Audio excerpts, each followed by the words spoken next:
So data virtualization. Okay, so here we are going to present so what are the graphical techniques in which we are going to represent data. Okay, so when we are making analysis, okay, so we are having a huge amount of your data. Okay, so that data is not so comprehensively interpretable by the human. So that means when by seeing a huge amount of data, okay, we cannot come to a conclusion. Okay, so we cannot easily understand okay what exactly the data is saying us. Okay, so for that, okay, if you are going to represent that data virtually in the form of your graphs, okay, so that can be easily visualized, so that will be helping that graphs will be eye catching, okay, and helping us to understand so what exactly a data is going to say.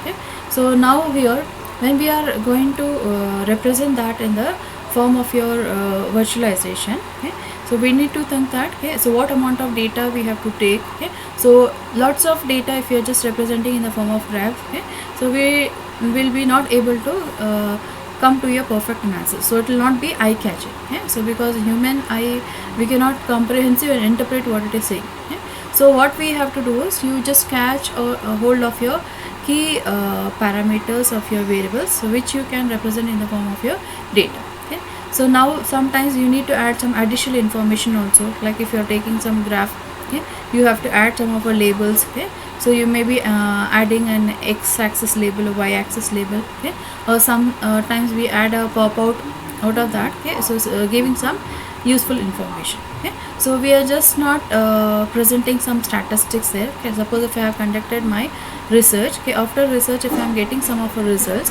so that results I am not just giving as it is in the form of a numbers. Okay, so out of that results I am telling that what is the conclusion of that particular result. Okay, if you are doing some analysis of a result, okay, so what are those numbers saying. Okay, so concluding data is very important in the analysis, not just by giving the statistics of your data. Okay, this is a result, these are the numbers what I have got when I run my algorithm, this is my result. Okay, so when you are getting that results, okay, so give the conclusion what exactly it is saying.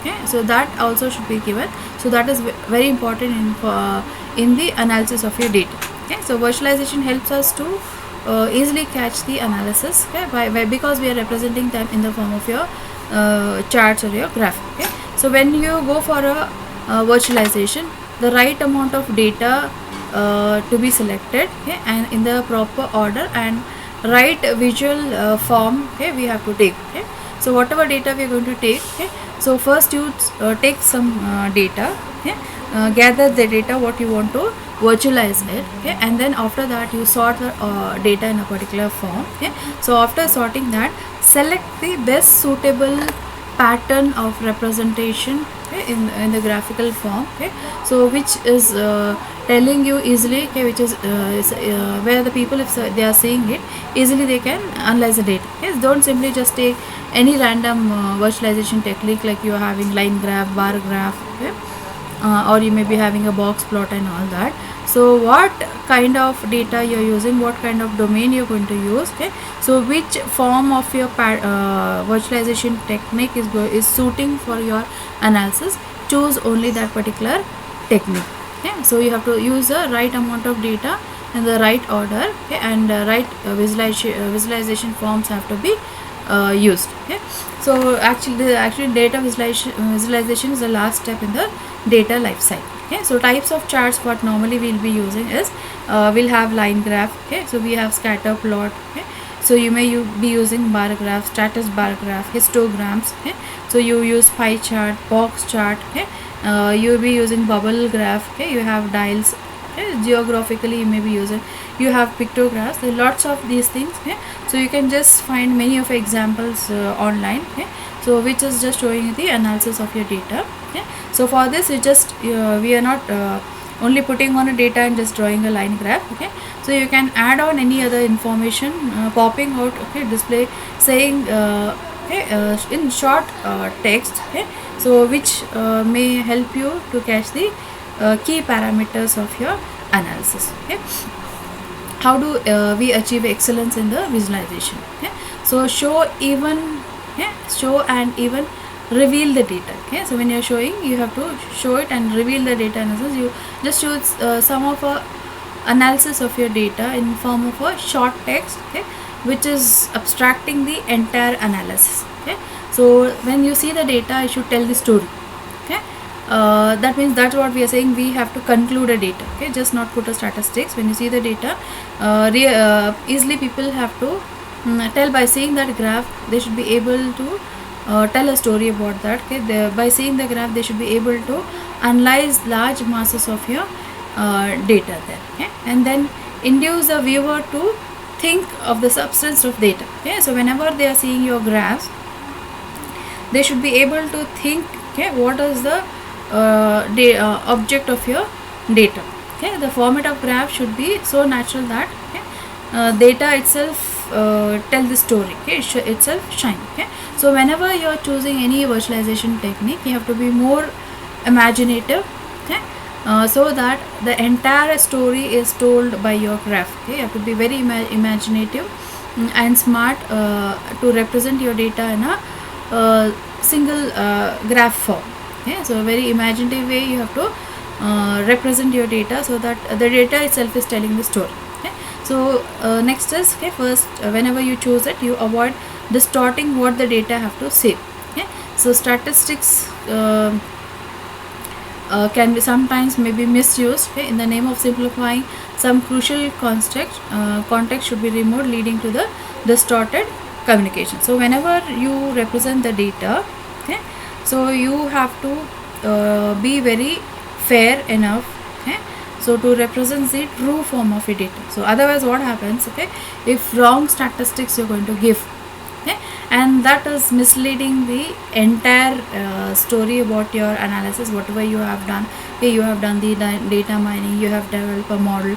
After that, you are finally, okay, if people are only for seeing graph and then analysis, okay, so by mistake, if your statistics, whatever you represent is wrong, okay, then the entire effort is waste. Okay, it fails. Okay, so make large data sets, okay, coherent by giving shape to the data. Okay, so visualization can help bringing the data to tell a comprehensive story. Okay, so when you are having a large data set, okay, so you try to give a particular shape to that. Okay, say like example,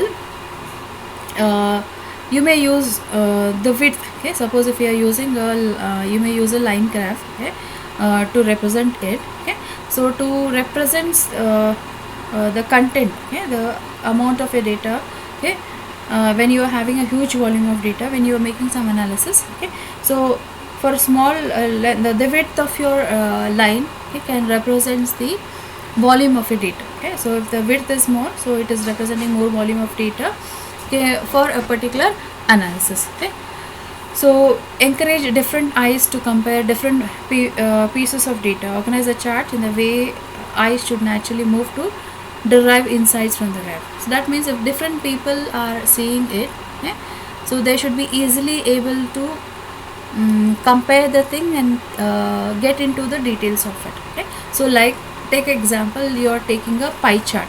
Okay, so in the pie chart, if I am representing some analysis of data, okay, I may represent 4 section. So there you can show this 4 section in terms of your pipe. Okay, so the you can see the pipe is coming out. So with a 3D dimension, easily you can show a separation between them. Okay, and reveal the data at several levels and details. Okay, like in a dashboard, you can refer to this dashboard in your textbook. Okay, so where one particular point, if you're going to click in, okay, so it may reveal further more details of that particular data. So that means you are abstracting a data at a particular level. Okay, so if you are clicking one particular level, so again you may get the inner details, detailed patterns of that analysis of that particular data. Okay, so these things we can implement in terms of a dashboard. So visually a dashboard, okay, which may be showing you the analysis. So if you are clicking on one particular icon or one particular graph, so that internally again showing the few more detailed aspects of it. Okay, and serve a reasonably clear purpose. Okay, so whatever you give it, okay, you are integrating the data, closely integrated with a statistical and verbal description of data. Okay, so whatever the graph you are going to represent, whatever virtualization you are going to represent. Okay, so you integrate the statistics, that is the results whatever you are getting, with a simply if you just give a number, people will not understand. Okay, so for that you write, give the verbal description, so which means that you are giving some text description of the data set. Okay, so tips for data visualization. Okay, so what are the things you which will help you to analyze the data is, so first you have to fetch the appropriate and correct data for analysis, then sort that. Okay, after sorting that, you choose appropriate method to present the data. So that means sometimes people for some people are more familiar with the bar graph, okay, in certain domain. So some people are more familiar with the pie chart. Suppose if you are checking all the census data and all region wise, so they are more familiar with the pie chart. So like that, so different domains. Okay, so some of our graphs are more popular in that kind of domains. Okay, so like in machine learning and all, some people use box plot to show the different differentiation between the different feature set of your different classes. Okay, so like that, according to the domain, there are some of a popular virtualization techniques what we are going to use. So which is clearly suiting and representing that particular domain. Okay, so choose appropriate method to present your data. Okay, and the data set can be pruned. Okay, so sometimes, so pruning means you are adjusting the data so that for the display. Okay, so that means you're not adding on the false information, but sometimes you're going to prune it. Okay, so, prune it to represent your data.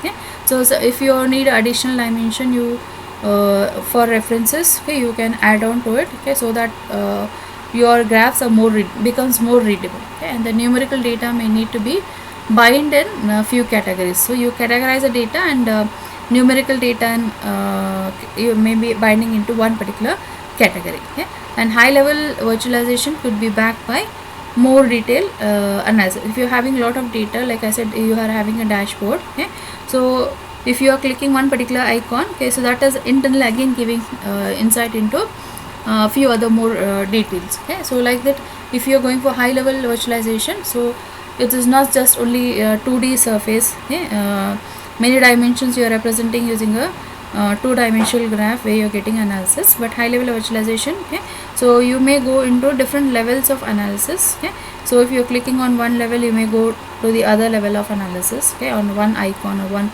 bar graph, like that. Okay, so along with your data, always you need to add some pop-up text. Okay, that text should be very intelligently written. Okay, which is abstracting the entire story. It is telling the story of your data. It is giving you the exact detail. Only your numerical statistical values is not sufficient on a screen. Along with that, you should also tell what it is. If you are writing a graph, okay, you are telling what is the X label. So what content you write it on X label is very important. Okay, what content you write it on Y label is important. Okay, suppose if you're not giving X label and Y label, okay, so simply a graph, people cannot find out what it is, though it may be the actual results of your research, but they'll not know what it is telling. Okay, but the graph, when you're telling that, okay, suppose X label is defining something, and Y label is defining something, so by saying that, it will be easy for people to catch. Okay, so here we are going to end the third module.